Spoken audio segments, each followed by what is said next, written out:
গাইবান্ধার সাদুল্লাপুরে বাসরঘরে এক বরের গোপনাঙ্গ কেটে দেওয়ার অভিযোগ উঠেছে নববধূর বিরুদ্ধে। স্থানীয়রা জানান, শুক্রবার সামাজিকভাবে গাইবান্ধার পলাশবাড়ী উপজেলার রাজনগর গ্রামের মোর্শেদ আক্তারের সাথে পার্শ্ববর্তী সাদুল্লাপুর উপজেলার পাইকা গ্রামের এক যুবকের বিয়ে হয়। রাতেই আনন্দ উল্লাসে নববধূকে বাড়িতে তোলা হয়। তবে গভীর রাতে ধারালো ব্লেড দিয়ে বরের পুরুষাঙ্গ কেটে দেন মোর্শেদা। এ সময় ভুক্তভোগীর চিৎকারে তাকে রক্তাক্ত অবস্থায় উদ্ধার করে হাসপাতালে ভর্তি করেন স্বজনরা।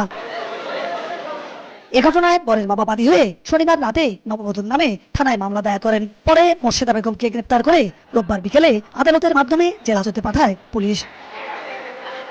তবে পুরো ঘটনাটিকে মিথ্যা ও উদ্দেশ্য প্রণীত বলে দাবি করছেন মেয়ের পরিবার। মেয়েটা মুর্শিদাকে বিবাহ দেয় এবং নারী দাবিকে সঙ্গে করে নিয়ে ও স্বামীর বাড়িতে যায় এবং স্বামী বিবাহ পূর্বে সে 2 লক্ষ টাকা যৌতুকে টাকা বুঝিয়ে নেয়। আমি নিরপরাধী, অপরাধী নয় আমার। গাইবান্ধা হাসপাতালে তন্ন তন্ন করে খুঁজে দেখা গেছে যে ওই বরের কোনো প্রকার ভর্তি নাই। ইভেন ওনারা যে ইজাহার করেছেন, এই ইজাহারের সঙ্গে তাদের ভর্তির কোনো চিকিৎসাপত্র কিংবা প্রাথমিক কোনো তারা তথ্য দিতে পারেন।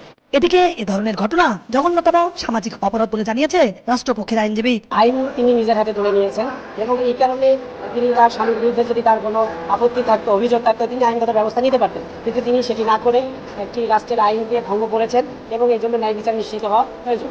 সামাজিকভাবে হেয় হওয়ার ভয়ে সময় সংবাদের ক্যামেরার সামনে কথা বলতে রাজি হননি ভুক্তভোগী ও তার পরিবার। বিপ্লব ইসলাম।